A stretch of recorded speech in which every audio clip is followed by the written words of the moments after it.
গুজব, অপতথ্য, মানহানি এরগুলো নতুন করে সংজ্ঞায়িত করা হবে। সাইবার সুরক্ষা আইন 2026 নামে আমরা অবহিত করব। এইরকম একটা প্রশ্নের অপেক্ষায় আমরা ছিলাম। আমরা এর জাতীয় গুরুত্ব সবাই অনুধাবন করেছি, এই জন্য সবাইকে ধন্যবাদ।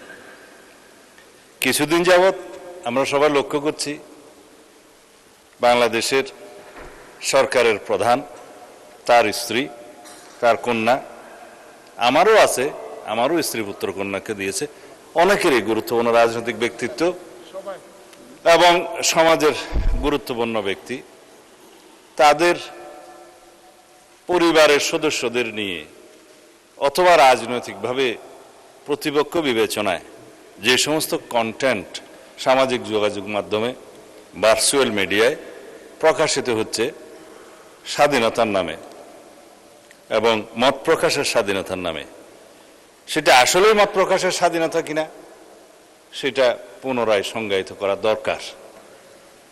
আমরা সেজন্য এই সামাজিক যোগাযোগ মাধ্যম বা যেটাতে আইনি ভাষায় আমরা বলছি cyber space, which includes everything, social communication media, virtual media সহ সব কিছু ইনক্লুড করা হবে এবং এই সংজ্ঞাগুলো নতুনভাবে সংজ্ঞায়িত হচ্ছে। এবং আজকে সকালেই এই বিষয়ে আমি একটা আইনি সংস্কার করার জন্য ড্রাফটে হাত দিয়েছি। আমি জানতাম না আজকে এই কোয়েশ্চেনটা এখানে আসবে, এবং এটা মন্ত্রণালয় হিসেবে তথ্য মন্ত্রণালয়ের বিষয় যেহেতু কোরিলেটেড, আর এখানে সংসদের একটা বিধি মোতাবেক কেউ না থাকলে আমার জবাব দেওয়ার একটা বিধান আছে, সেই জন্য মাননীয় চিফ হুইপ একটা চিঠি আপনাদের দিয়ে রাখছে। ওই হিসাবে বলছি, উদ্দেশ্য ও কারণ সম্বলিত প্যারার মধ্যে আমরা যেটা ড্রাফট করার চিন্তা করছি খসড়া, তার মধ্যে শুধু কয়েকটা লাইন পড়ি। সাইবার স্পেসে গুজব, অপতথ্যের ক্রমবর্ধমান বিস্তার, কৃত্রিম বুদ্ধিমত্তা অর্থাৎ আর্টিফিশিয়াল ইন্টেলিজেন্স ব্যবহার করে বিভ্রান্তিকর কালার এক্সপার্ট ডার্ক স্যাপ এবং মাইল্ড অন হ্যান্ডস টেকনোলজি সমৃদ্ধ অরিক্স অ্যাডভান্স ডিটারজেন্ট পাউডার আপনার লন্ড্রি এক্সপার্ট।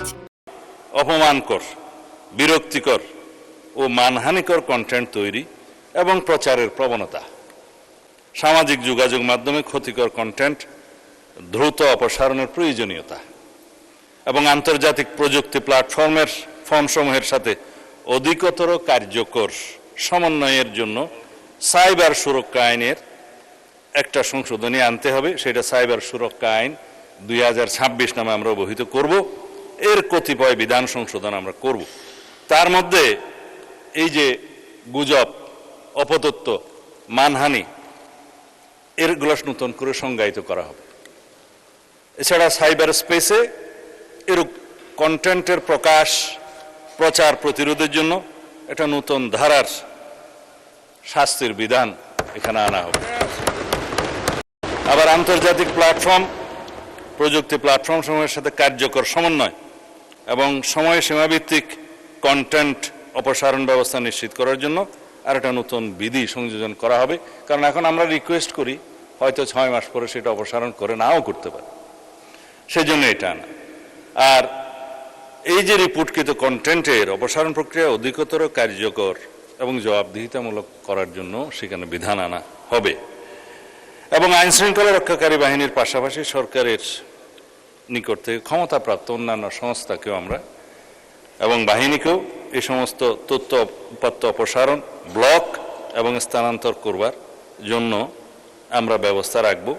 সেখানে আমরা অনেক অথরিটি আছে, জাতীয় সাইবার সুরক্ষা আইনের মহাপরিচালক আছে, প্রযোজ্য ক্ষেত্রে বিটিআরসি আছে, তাদেরকে আমরা এই ক্ষমতা দিতে পারি।